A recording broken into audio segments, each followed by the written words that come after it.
préparer nous et nous avons chanté cantique d'évangélisation ça. Il chaque monde qui peut pécher, président miséricorde, il va par où la paix, la paix en ordre. Nous avec nous, qui prennent dans la gloire pour habiter là tous les jours, côté tout le monde en joie, seulement pour aller la sauver. Moi, évidemment, nous devons faire un salut. Nous sommes capables de chanter cantique ça qui donne le numéro 44. On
pour accueillir tous les prédicateurs, l'église mis ensemble. Et soit celui qui vient au nom du Seigneur.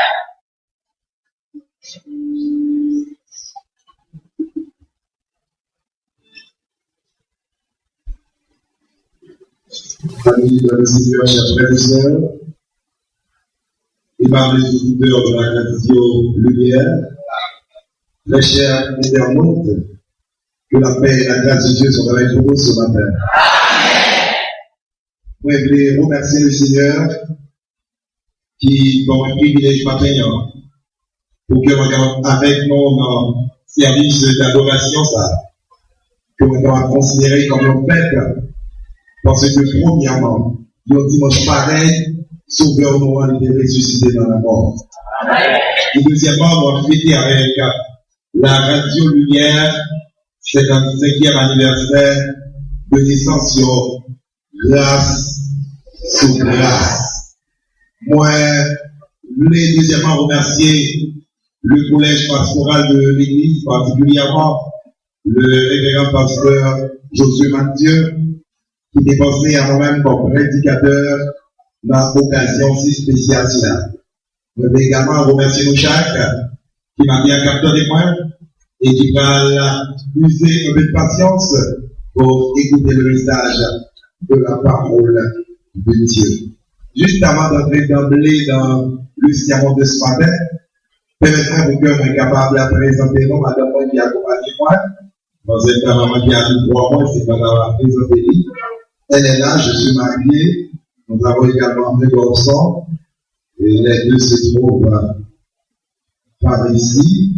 Ma femme et mon petit garçon, talenté Arthur Julien. Ils ont été très de voir pour que je puisse accompagner le matin pendant que madame vit dans l'église. Donc, souhaitez pour Dieu capable de bénir nous, mais je la bénis pour nous également. Il y a également le docteur Corpus Salomon, qui est un homme qui a accompagné le matin. Il explique un peu de place, il est dans les packages, et il est là également avec moi. Donc, souhaitez mon Dieu capable de bénir nous dans le culte d'adoration. C'est là que mon Dieu bénisse. Amen. Annoncer l'évangile de Jésus-Christ, une nécessité pour l'Église, ça c'est le thème que je te soumettre à moi-même dans l'occasion spéciale, cela. Et pour que nous soyons capables de contextualiser beaucoup plus ce thème qui est en pile importance, nous avons ajouté simplement 2 mots là-dedans. Annoncer l'évangile de Jésus-Christ, une nécessité pour l'Église, ici et maintenant. Annoncer l'évangile de Jésus-Christ, une nécessité pour l'Église, ici et maintenant. Chers frères et sœurs dans le Seigneur, chers auditeurs de la Radio Lumière, Jésus, avant sa montée au ciel, avait institué son Église sur la terre avec la noble mission de proclamer la bonne nouvelle du salut à toute la création. Il ne l'a pas placé dans le ciel, mais de préférence au cœur de ce monde pervers et corrompu. Cela soutient que, mes chers amis dans le Seigneur, le Jésus sauveur, le Jésus libérateur, dans sa compassion, a vraiment un plan de salut pour l'humanité tout entière. L'Église, comme inspiration divine, l'est capable de considérer comme un lieu de prise de conscience, un lieu de transformation et un lieu de réconciliation. Et tant que tel, sa vision, ses œuvres et son message doivent être vus et entendus par tout de chacun, ici et ailleurs. C'est sans nul doute dans la même perspective missionnaire et chrétienne là que responsable de la première église baptiste de Port-au-Prince est arrivé à élaborer ce thème combien contextuel, combien important basant sur l'évangélisation et la missiologie qui dit comme ça, annoncer l'évangile de Jésus-Christ, une nécessité pour l'Église. Félicitations, pasteur, félicitations aux responsables de cette Église. Le thème est bel et bien choisi, car il est unanime de croire que seul l'évangile de Jésus puisse apporter un changement radical de la vie humaine de ce siècle, des gens de ce siècle et de celle à venir de l'autre génération qui est pour venir. Proclamer l'évangile de Jésus-Christ, c'est une nécessité pour l'Église aujourd'hui. Et d'après Romains chapitre 1er verset 16, Et 1 Corinthiens 9, verset 16, qui est au moins 4 raisons qui est à la base de cette nécessité. Si nous disons que la prédication de l'évangile, c'est une nécessité pour l'Église, qu'il y ait quelques raisons pour ça. La toute première raison, mes frères et sœurs, c'est parce que c'est seul l'évangile de Jésus-Christ qui a le pouvoir de changer les réalités spirituelles des hommes. Seul l'évangile de Jésus-Christ a le pouvoir de changer les réalités spirituelles des hommes. Avant de connaître la grâce de Dieu et le pardon de leurs péchés, l'homme de toute race, de toute couleur et de toute culture était considéré comme des ennemis de Dieu. Ils étaient esclaves de péché. Ils étaient esclaves des œuvres de la chair. Ils étaient esclaves de ce monde corrompu. Ils étaient esclaves également de Satan, le diable. Ils n'ont pas gagné aucune espérance pour la vie future. Et par contre, acte de condamnation, l'idée écrite sous Dieu, un lettre capitale, un gras, pour dire que Mounsayo, destiné, c'est l'enfer éternel. Mais nous parlons ignorer que moi-même avec vous, nous devons pour ça tout. Oui, nous devons tout cela qui est destiné à la perdition. Mais heureusement, lorsque nous avons accepté Jésus dans la vie, lorsque nous avons cru dans le message salvifique de Jésus, l'acte de condamnation qui a été rédigé contre nous est en fait détruit et ceci pour toujours. Tout acte qui est signé pour moi-même avec vous, nous j'irai et maintenant c'est un acte de guerre. Il y a une page histoire découvrir dans la vie nous, ici et maintenant, et même dans la vie à venir là. Moi, je suis bien content. Pour que moi, je connaisse que je dis, non, moi, pas écrit dans le livre Satan encore. Dans le livre la mort encore. Mais non, écrit dans le livre la vie. Alléluia. Gloire à son Seigneur. Parce que Jésus-Christ, lui libérez-nous par puissance, lui retirez-nous dans les Satan. Et maintenant, la vie nous gagnons l'autre tournure. Quelle belle tournure. Nous qui étions autrefois idolâtres, serviteurs ou servantes du diable, pourtant, malfaiteurs, sommes devenus maintenant des serviteurs du Dieu Tout-Puissant. Par la puissance de l'évangile de Jésus-Christ, notre réalité spirituelle a changé. Grâce à la puissance de l'évangile de Jésus-Christ, nous sommes passés du royaume de Satan à celui de Dieu. De la malédiction à la bénédiction.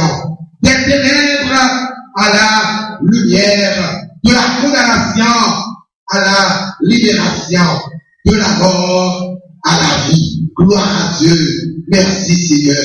Je tiens encore la nécessité pour annoncer l'évangile à toute création, lui imposer à l'église, non seulement à la première église baptiste de Port-au-Prince, mais à toute église chrétienne, quel que soit milieu, quel que soit endroit glorieux, parce que il y a un grand nombre de personnes qui toujours dans le sommeil spirituel et qui besoin d'entendre un message qui va changer le cœur, qui va changer la réalité spirituelle, même Jean ou même, lui peut changer la réalité spirituelle. La première raison, on dit que seul l'évangile de Jésus-Christ a le pouvoir de changer les réalités spirituelles des hommes. La deuxième raison pour laquelle nous devons prêcher l'évangile de Jésus-Christ, c'est parce que c'est seul l'évangile de Jésus-Christ qui a le pouvoir de changer le monde entier et particulièrement la société haïtienne. C'est seul l'évangile de Jésus-Christ qui a changé le monde entier et particulièrement Haïti. Chers amis, chers frères et sœurs, nous sommes tous d'avis que nous vivons actuellement dans ce monde de bouleverses et de crises. les annonces publicitaires, les sites web, les chaînes de